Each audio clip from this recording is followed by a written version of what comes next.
మొన్న మధ్యన విశాఖపట్నంలో పెట్టుబడుల సదస్సు అని పెట్టడం, కేంద్ర మంత్రులు, రాష్ట్ర మంత్రులు, వివిధ దేశాల పారిశ్రామికవేత్తలు వాళ్ళందరూ రావడం, దాదాపు 14,500,00,000 రూపాయల పెట్టుబడులొచ్చినియి అని ప్రకటించడం.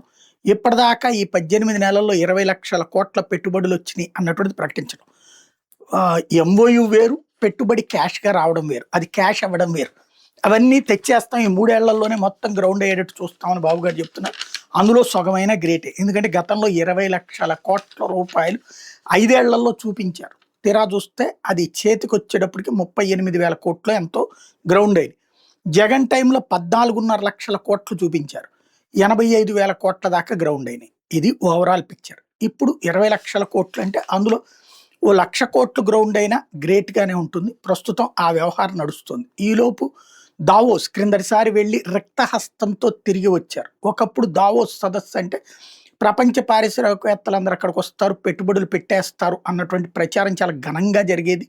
దావోస్ వాళ్ళకి కూడా తెలియనంత అద్భుతంగా దావోస్ గురించి మన దగ్గర కథనాలు వస్తూ ఉండేవి. అయితే ఇప్పుడు ఆ స్టేజ్ లేదు. క్రిందటిసారి 5 పైసలు కూడా రాలేదు. మేము దాన్ని ఒక అడ్వాంటేజ్ కింద తీసుకున్నాం, ప్రచారం చేసుకుని వచ్చాం అంతే తప్పించి పెట్టుబడులు ఎక్కడే అని అప్పట్లో లోకేష్ గారు, చంద్రబాబు గారు ప్రకటించింది చూసాం. అయితే ఇప్పుడు మళ్ళీ దావోస్ జనవరిలో మీటింగులు దావోస్ ఇది జరగబోతుంది సదస్సు. అక్కడ దానికి వెళ్ళబోతున్నారు. 19 నుంచి 23 తారీఖు వరకు జనవరిలో ఎకనామిక్ ఫోరం సదస్సు జరుగుతుంది. అంటే ఏం లేదు, మనకి ఎగ్జిబిషన్‌లో ఇక్కడ ఎట్లయితే స్టాల్స్ పెడుతుంటారో ఇక్కడ ఎంజాయ్‌మెంట్ కోసం పెడతారు. అక్కడ బిజినెస్ ఎంజాయ్‌మెంట్ కోసం పెడుతుంటారు. ఒక్కొక్క ఇల్లు, ఒక్కొక్క షాపు అట్లా.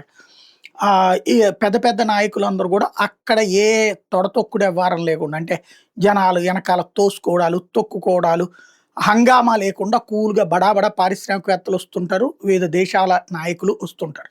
క్యాజువల్‌గా తిరిగేస్తుంటారనమాట. అట్లాగా ఒక కంఫర్ట్‌తో మాట్లాడుకోవడానికి అవకాశం ఉంటుంది. దానికి వెళ్ళి అక్కడ ప్రచారం చేయడానికి సిద్ధపడుతున్నారు. రాబోయే రోజుల్లో భారతదేశానికి, ఆంధ్రప్రదేశ్‌కి పెట్టుబడుల గురించి ముందుకు వెళ్ళబోతున్నారు. చంద్రబాబు గారితో పాటు లోకేష్ గారు, టీజీ భరత్ గారు కూడా వెళ్తారనమాట.